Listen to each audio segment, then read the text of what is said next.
प्रभा उपाध्याय और आप सभी दर्शकों का अन्नदाता कार्यक्रम में स्वागत करती हूं। हमारे देश का किसान जन का पोषक है, वो श्रम का देवता है, अन्नदाता है। उसमें ही भारत की आत्मा निवास करती है और ऐसे ही किसानों की प्रगति के लिए हम खेती बाड़ी से जुड़ी हुई बहुत सी नई लाभकारी जानकारियां हर रोज सुबह लेकर आते हैं। तो चलिए कार्यक्रम शुरू करने से पहले देखते हैं क्या है आज के अन्नदाता में। ड्रिप और मल्चिंग विधि से लें बैगन का अधिक उत्पादन।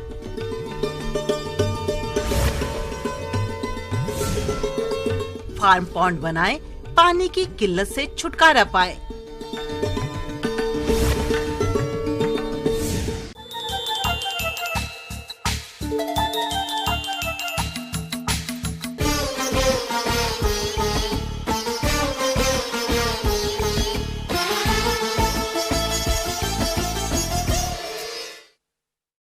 प्रदेश के जिन किसानों ने ड्रिप और मल्चिंग विधि से बैगन की फसल लगाई है, उनकी फसल कहीं बढ़वार तो कहीं फलन की अवस्था पर है और ऐसी अवस्था पर फसल में कुछ आवश्यक कार्य करने की जरूरत होती है। तो वह कौन कौन से आवश्यक कार्य और इन सभी कार्यों को आप किस प्रकार से करें, इस बारे में समस्त जानकारी दे रहे हैं कृषि विज्ञान केंद्र जिला शहडोल के वरिष्ठ वैज्ञानिक डॉक्टर मृगेंद्र सिंह।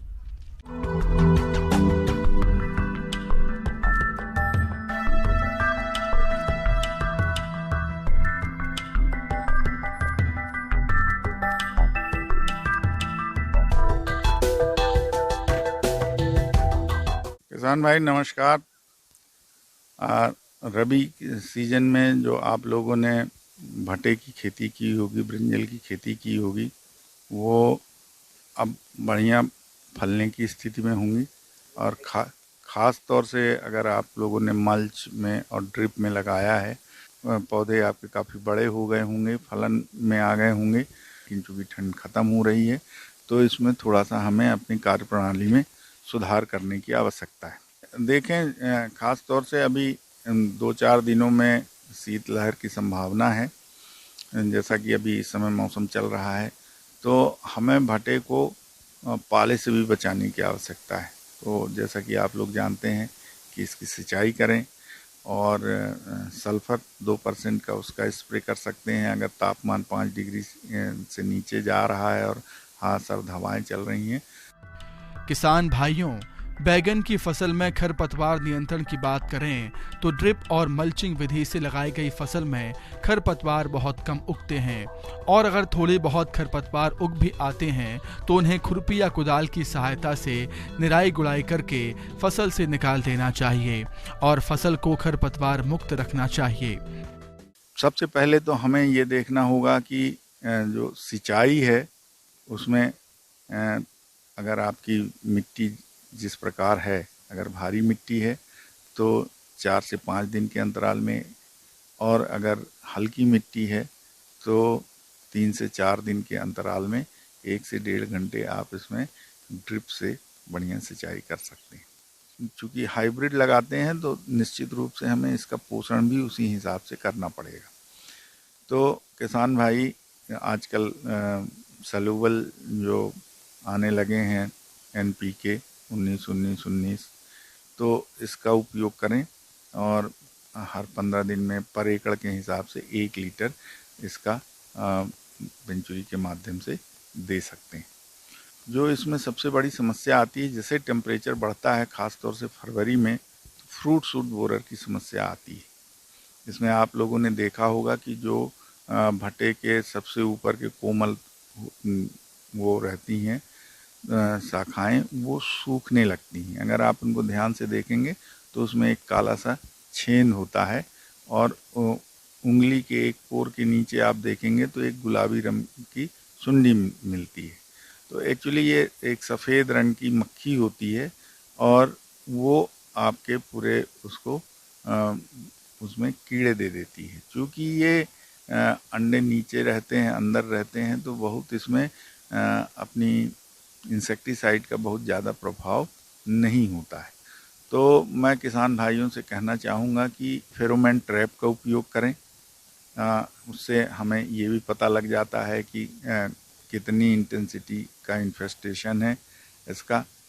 और दूसरा, अगर इस तरह का ज़्यादा प्रकोप हो जाए तो एक साथ पूरे खेत में वो छेन के जस्ट नीचे से कि मतलब वो सुंडी भी आ जाए, उसकी पूरे की कटिंग करके, और फलों को भी देख लें, क्योंकि ये फल जितना सूट में करता है उतना फ्रूट में भी करता है। तो उसमें जो छोटे छोटे फल हों, अगर उनमें कहीं आपको उसमें छेन दिखाई देता हो, उनकी सबकी तोड़ाई करके खेत में फेंके नहीं, को कहीं गाड़ दें, और इसके बाद उसमें हम किसी सिस्टेमिक इंसेक्टिसाइड का स्प्रे कर सकते हैं। दूसरा किसान भाई, चूँकि सोलेनेसियस क्रॉप है, इसमें कई बार उकठा या विल्ट अचानक से पौधे सूखने लगते हैं। किसान भाइयों, बैगन की फसल में लगने वाला उकठा रोग के चलते पौधा धीरे धीरे मुरझाकर सूख जाता है। पौधे को उखाड़कर देखने पर उसकी मुख्य जड़ और उसकी शाखाएं ठीक रहती हैं, परंतु छिलका भूरा रंग का हो जाता है तथा जड़ को चीर कर देखें तो उसके अंदर भूरे रंग की धारियां दिखाई देती हैं। उकठा रोग का प्रकोप फसल की किसी भी अवस्था पर हो सकता है। इस रोग से बचाव के लिए खेत की गर्मियों में मिट्टी पलट हल से जुताई करने से भूमि जनित रोगों के नियंत्रण में सहायता मिलती है। जिस खेत में उकठा रोग लगता है, अगर संभव हो तो उस खेत में 3-4 साल तक बैगन की फसल नहीं लेनी चाहिए और बीज को थीरम 3 ग्राम प्रति किलोग्राम बीज की दर से शोधित कर बुआई करना चाहिए। रोग प्रतिरोधी किस्मों का चुनाव करके बोना चाहिए तथा खड़ी फसल में थायोफिनेट मिथाइल फफूंदी नाशक दवा को 2 ग्राम प्रति लीटर पानी के हिसाब से घोलकर ड्रिप के माध्यम से फसल में दें, जिससे रोग पर नियंत्रण पाया जा सकता है। तो किसान भाइयों को सलाह दी जाती है कि ट्राइकोडर्मा का आप निश्चित रूप से उपयोग करें। वेंचुरी के माध्यम से 1 लीटर पर एकड़ के हिसाब से आजकल लिक्विड में आने लगा है, तो उसको दें तो विल्ट से आपका बचाव हो सकता है। तो किसान भाई अगर ये इन छोटी छोटी बातों का ध्यान रखेंगे तो निश्चित रूप से अच्छा उत्पादन प्राप्त करेंगे। किसान भाइयों, अभी तक आपने खेती से जुड़ी हुई कुछ उपयोगी जानकारियां देखी। अब लेते हैं एक छोटा सा ब्रेक, जल्द लौटेंगे और कार्यक्रम में आगे भी है खेती बाड़ी से जुड़ी हुई महत्वपूर्ण जानकारियां, तो बने रहिए हमारे साथ।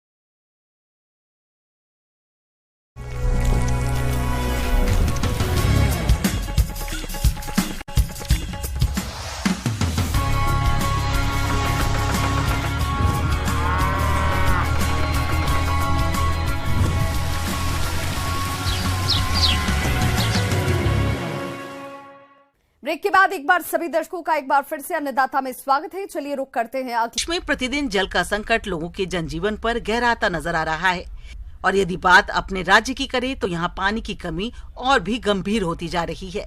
लेकिन आज हम आपको प्रगतिशील किसान बिमल कुमार यादव से मिलवाने वाले हैं, जिन्होंने फार्म पॉन्ड बनाकर वर्षा जल को इकट्ठा किया और वे उसी जल से अपनी फसलों में सिंचाई कर रहे हैं। तो उन्होंने किस प्रकार से किया इस काम को, आइए जानते हैं खुद उन्हीं से।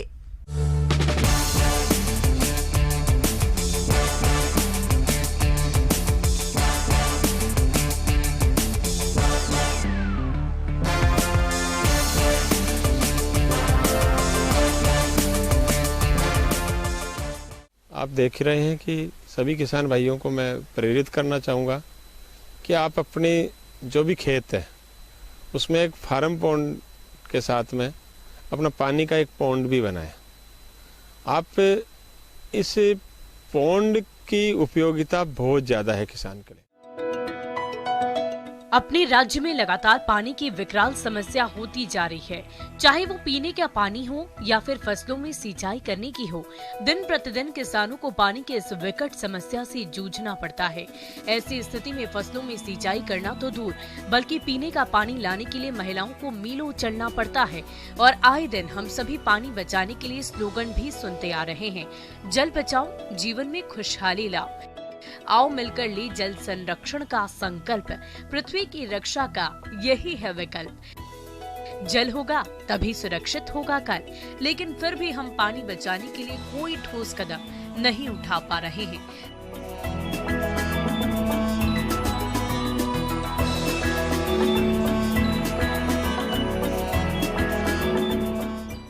तो सबसे पहले तो मैं आपको ये कहना चाहूँगा कि आजकल एक गवर्नमेंट का अनुदान से भी ये पॉन्ड बनाया जा सकता है।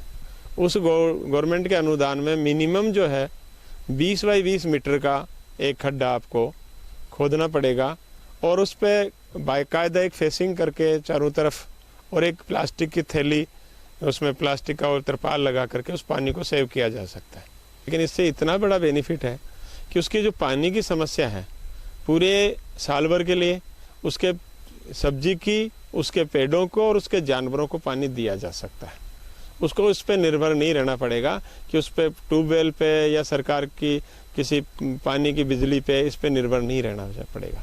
आप एक सोलर का छोटा सा कनेक्शन ले लीजिए, उसमें 3 HP की मोटर पर्याप्त होगी पॉन्ड से पानी निकालने के लिए। 3 HP की सोलर आप लगा लीजिए और 3 HP के सोलर पे भी सब्सिडी है।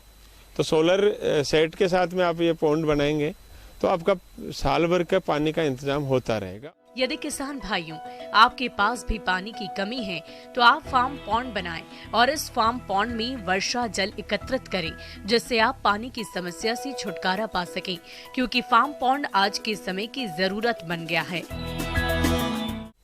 इसमें सबसे पहले आप उसका खड्डा खोदेंगे, खड्डे के बाद में आप एक प्लास्टिक की थैली डालेंगे।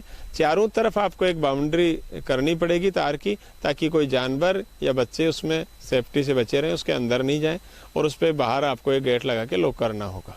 ये तो आपकी सेफ्टी है।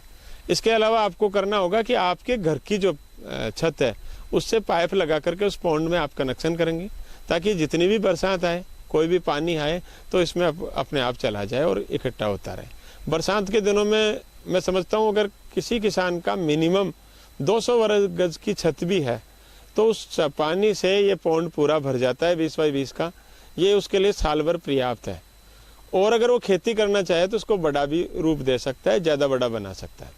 ये किसान की आवश्यकता अनुसार है उसको कितना बड़ा चाहिए। किसान भाइयों, इस किसान ने भी पानी की कमी को देखते हुए फार्म पॉन्ड बनाया और ये किसान इस फार्म पॉन्ड में वर्षा के जल को एकत्रित करके विभिन्न कार्य में उपयोग में ला रहे हैं, जिससे इनको पानी की समस्या से नहीं जूझना पड़ रहा है। लेकिन मैंने जो घर पे बना रखा है, मेरा जो साइज है वो 30 बाई 30 है और 30 बाई 30 के साइज में जो मेरी पन्नी लगी और 90,000 की सब्सिडी आकर के मुझे 1 लाख रुपए और लगाने पड़े। लेकिन इसका मुझे बहुत अच्छा बेनिफिट है। पिछले 2 साल से मैंने ये घर पे लगा रखा है और पूरा बरसात का पानी मकान का जो है छत का इकट्ठा हो रहा है।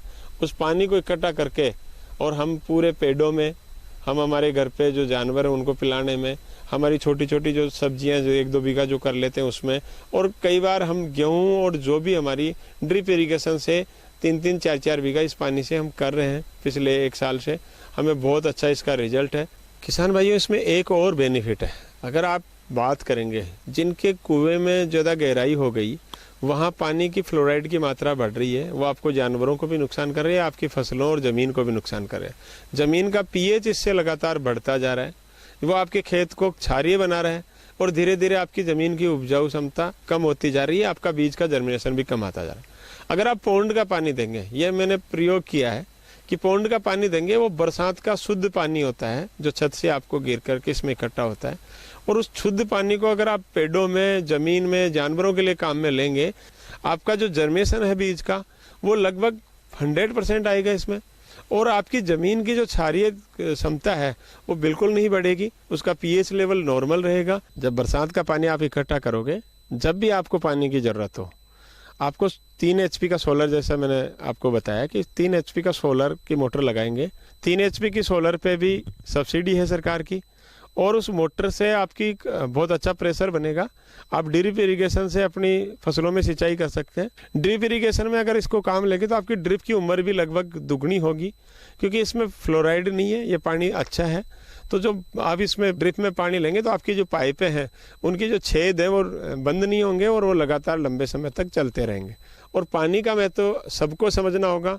इस महत्व को मैं तो आपसे ये कहना चाहूँगा कि मैंने समझा है, मैंने पिछले 2 साल से इसका उपयोग किया है। किसान भाइयों, ये किसान फार्म पॉन्ड में वर्षा जल को इकट्ठा करके पशुओं को पानी पिलाने के साथ साथ अपने विभिन्न फसलों में सिंचाई के उपयोग में ले रहे हैं, जिनसे इनको अच्छी आय मिल रही है। तो आप भी इस किसान की तरह फार्म पॉन्ड बनाकर पानी की समस्या से तो छुटकारा पा ही सकते हैं, साथ ही फसलों को लगाकर अच्छी आय भी ले सकते हैं। मैं सभी किसान भाइयों से इसका अनुरोध करूंगा कि आप इस पॉन्ड को अपने घर पे जरूर बनाएं। आपकी जितनी ज़मीन रुकेगी इसमें, इससे 4 गुना बेनिफिट आपको मिलने वाला है। आने वाले समय की ये ज़रूरत है कि आप बरसात का पानी इस तरीके से पॉन्ड में इकट्ठे करके अपने बच्चों को, अपनी खेती को आप बचाएं, और ये बहुत ज़रूरी है। मैंने ये इसको उपयोग किया। मैं आपसे भी अनुरोध करूँगा कि आप बहुत ज़्यादा अच्छी मात्रा में इसको लगाएं। आगे और भी है खेती बाड़ी से जुड़ी हुई बहुत सी रोचक जानकारियां, पर यहां रुकेंगे एक छोटे से ब्रेक के लिए। जल्द हाजिर होते हैं।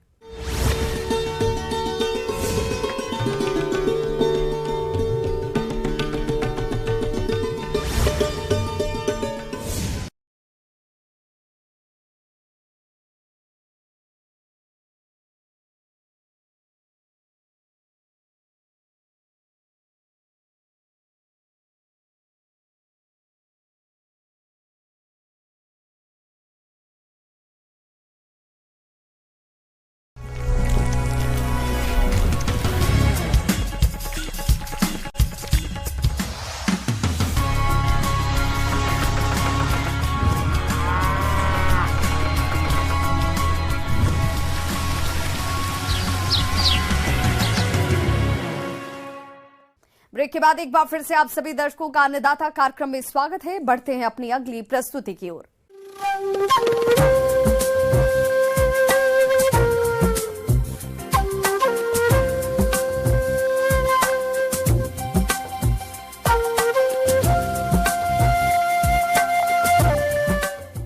मौसम के अनुसार प्रबंधनों पर ही टिकी है आपकी खेतीबाड़ी, और इसलिए मौसम पूर्वानुमान और उस पर आधारित साप्ताहिक कृषि सलाह इस प्रकार है।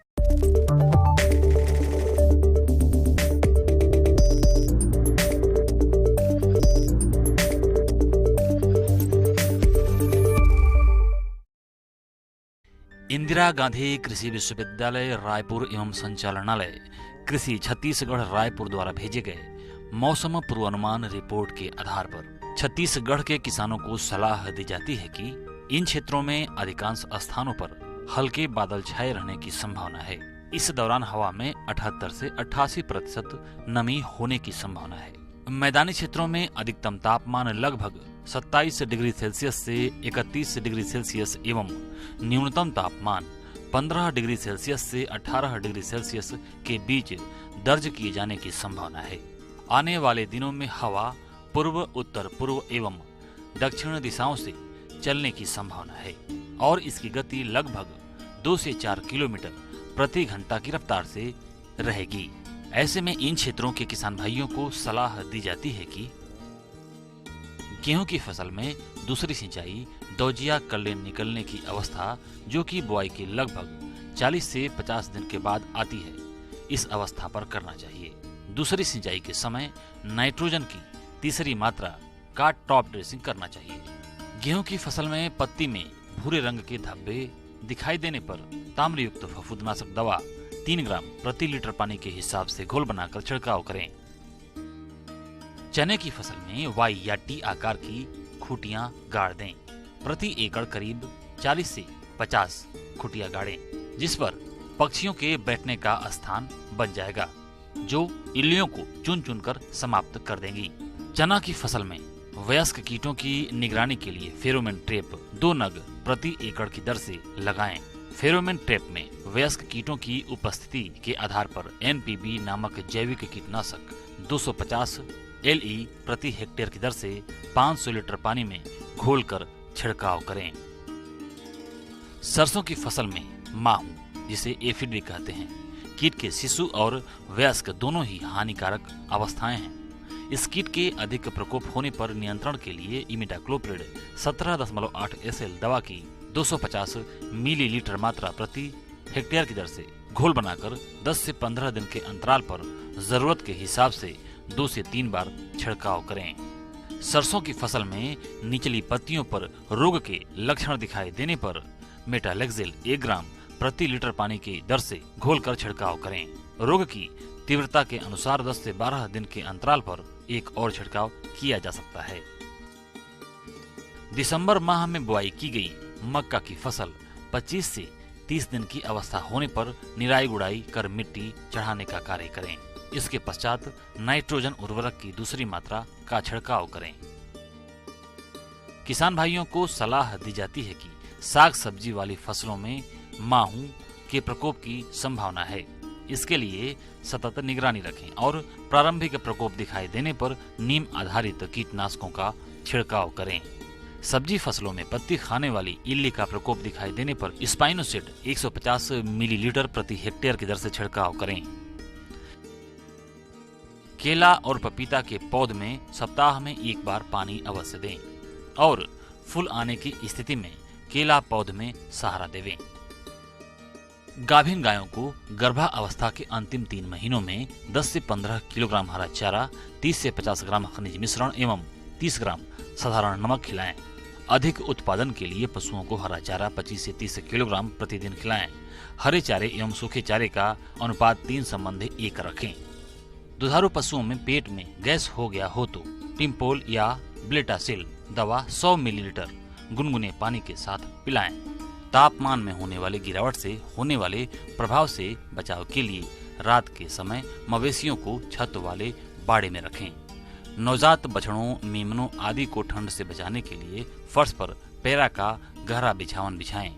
पशु बाड़े एवं मुर्गियों के घर में यदि खिड़कियां न लगी हों तो ठंडी हवा से बचाव के लिए खिड़कियों पर बोरे लटकाएं।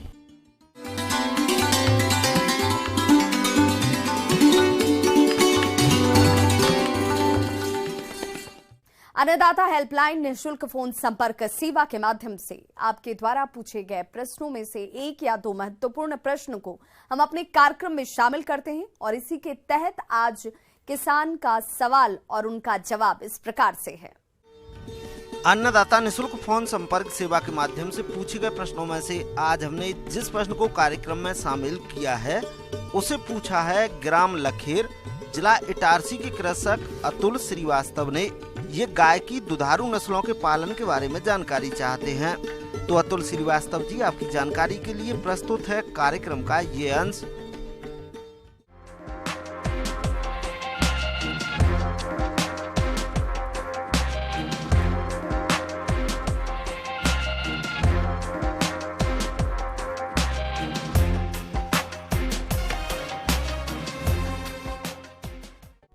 दुधारू पशुओं का पालन अगर आप करते हैं तो इनसे अच्छा फायदा लेने के लिए अधिक दूध देने वाले पशुओं को पालें। बेहतर होगा कि आप देसी नस्लों को प्राथमिकता दें क्योंकि इनके दूध की क्वालिटी काफी अच्छी होती है। अगर विदेशी नस्ल की गायों का पालन करना है तो इनमें कई अच्छी नस्लें हैं जिनको आप पाल सकते हैं, या अपनी देसी गायों से कृत्रिम गर्भाधान द्वारा कोई भी विदेशी नस्ल प्राप्त कर सकते हैं। अच्छे नस्ल का चुनाव भी बहुत जरूरी है कि हम जो गाय रखे हैं वो गाय एकदम देहाती किस्म की जो गाय है उनके उत्थान के लिए उनके लिए आपको जो है क्रॉस ब्रीडिंग करवाना पड़ेंगे। उसके लिए आपको फ्रीजियन नस्ल की गाय, जर्सी नस्ल की गाय, उसका क्रॉस रखना पड़ेगा। उसका दूध का मात्रा आपको 10 से 12 लीटर। आप देसी नस्ल की गाय का ही पालन चाहते हैं तो अपने देश में कई ऐसी नस्लें हैं जिनकी दूध की मात्रा अधिक है। इनसे दूध की अच्छी क्वालिटी तो मिलती ही है और इनके गोबर की खाद मिट्टी के लिए काफी फायदे वाली होती है। देसी गायों की देख रेख पर बहुत अधिक ध्यान देने की जरूरत नहीं पड़ती, जबकि विदेशी गायों की विशेष देख रेख करनी पड़ती है। देसी गायों में बीमारियों से लड़ने की क्षमता अधिक रहती है, लेकिन विदेशी गायों को बीमारियां अधिक परेशान करती हैं। अपने देश में भी अच्छी गाय हैं जिनको कि हम रख सकते हैं, जैसे साहिवाल है, उसको आप रख सकते हैं। आप देखेंगे थारपारकर है, उसको आप रख सकते हैं। गिर है, ये अपने देश की गाय है, लेकिन इनकी दूध की मात्रा काफ़ी अच्छी होती है। आपके द्वार पे आके 8 किलो 6 किलो दूध आसानी से आपको इनसे मिल सकता है। तो आप अगर देहात के अपने गाय को थोड़ा सा रिप्लेस करेंगे, क्रॉस ब्रीडिंग की सुविधा हर जगह उपलब्ध है, कृत्रिम गर्भाधान की सुविधा उपलब्ध है, उसको इस्तेमाल करें और अपने गाय से ज़्यादा दूध लेना है, ये ध्यान रखें। और ज़्यादा दूध लेने के लिए हमको ज़रूरी है कि हम उनके आहार पर जो उनका है उसको खास करके ध्यान रखें। अगर इन चीज़ों की बात आप ध्यान रखेंगे तो निश्चित रूप से आपको अच्छे दूध मिलेगा, अच्छा आपको दूध का उत्पादन होगा। धन्यवाद।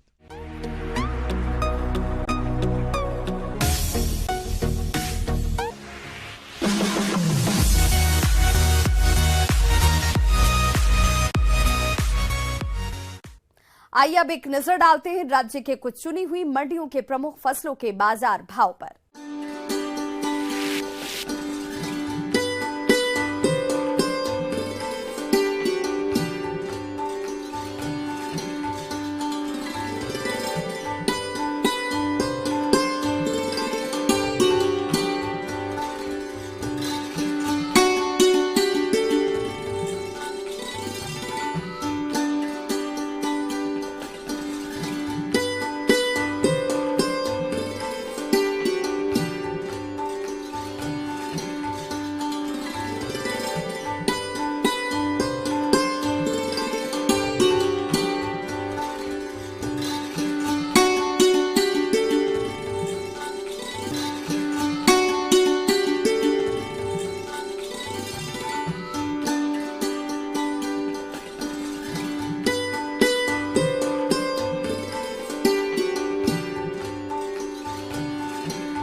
किसान भाइयों, अन्नदाता आपकी सेवा के लिए संकल्परत है। कृषि संबंधित समस्या और सुझावों के लिए आप हमें इस पते पर संपर्क कर सकते हैं।